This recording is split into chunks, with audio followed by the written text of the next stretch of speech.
A carriage remains wedged beneath the roof of Potters Bar station tonight. This is where it came to rest on another dreadful day on a stretch of track that has known tragedy before.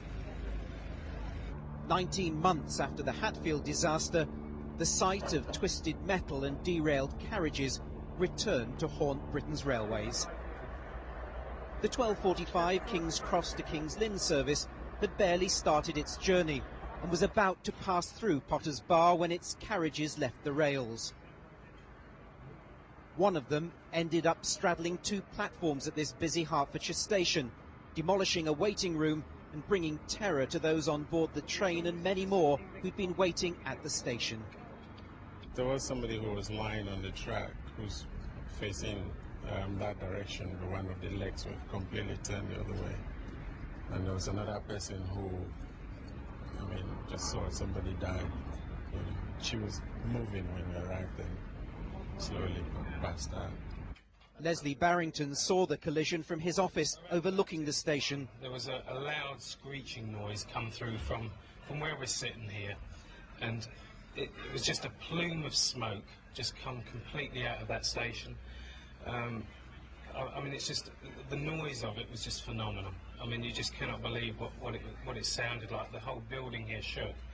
Emergency teams from several counties converged on the site.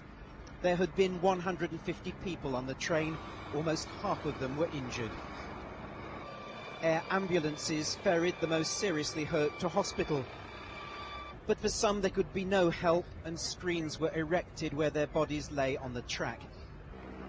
It was late in the evening before the last victims could be moved from the crash site. It's believed most of those who died were thrown out of the overturned carriage. Before coming to rest, the derailed carriage had struck a bridge, sending debris crashing down onto vehicles below. Pat Matthews' car was struck by the wreckage. We're in a queue of cars, and we were waiting to turn right just here. And suddenly there was an enormous crash. And masonry and debris of all kinds were showering around us. The rear window of my car was shattered. And that was it. There were a few yells, I think. It's understood one person who'd been under the bridge was critically injured. As the investigation began, railway managers acknowledged that this latest tragedy had happened just 5 miles from the scene of another disaster at Hatfield.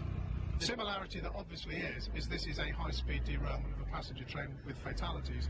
Beyond that, exactly what the cause is, I can't confirm that. I want to find out as quickly, obviously, as you do.